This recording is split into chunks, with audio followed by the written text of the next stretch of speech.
Ada dua hal yang perlu kita ingat tentang sistem koordinat. Yang pertama, memahami letak benda dan bangunan.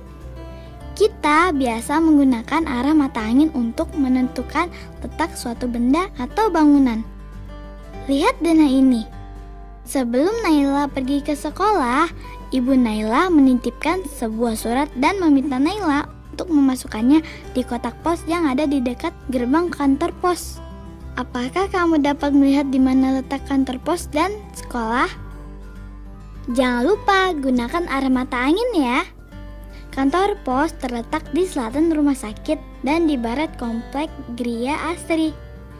Sekolah terletak di selatan komplek Gria Astri dan di timur Taman Kota.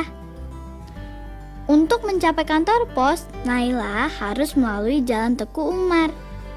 Di persimpangan kedua, Naila harus berbelok ke arah selatan, melewati Jalan Imam Bonjol.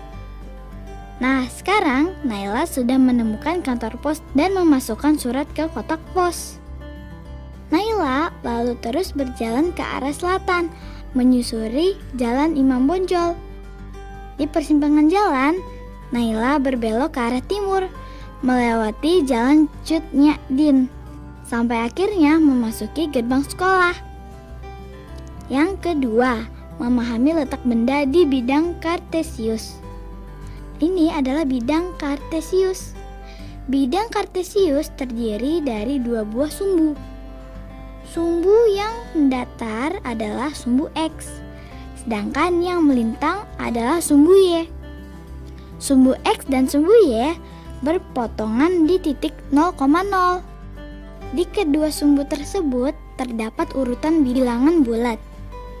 Pada sumbu X, bilangan bulat positif terletak di sebelah kanan titik 0,0. Sedangkan bilangan bulat negatif terletak di sebelah kiri titik 0,0. Pada sumbu Y, bilangan bulat positif terletak di sebelah atas titik 0,0. Sedangkan bilangan bulat negatif terletak di sebelah bawah titik 0,0. Nah, sekarang coba kamu tentukan di mana ya titik 5,6 pada koordinat kartesius. Dalam bidang kartesius, letak titik dinyatakan dalam bentuk koordinat yang ditulis sebagai bilangan bulat, bilangan bulat. Bilangan bulat pertama menyatakan letaknya pada sumbu X, sedangkan bilangan bulat kedua menyatakan letaknya pada sumbu Y. Untuk menentukan letak titik 5,6, kita cari angka 5 di sumbu X. Dari titik 0,0, gerakan jarimu di sepanjang sumbu X sampai di angka 5. Taruh jarimu di sana, kemudian gerakan jarimu ke arah atas sampai sejajar dengan angka 6 pada sumbu Y. Inilah letak titik 5,6. Coba kamu tentukan di mana letak titik-titik berikut. Titik A negatif 4, negatif 2.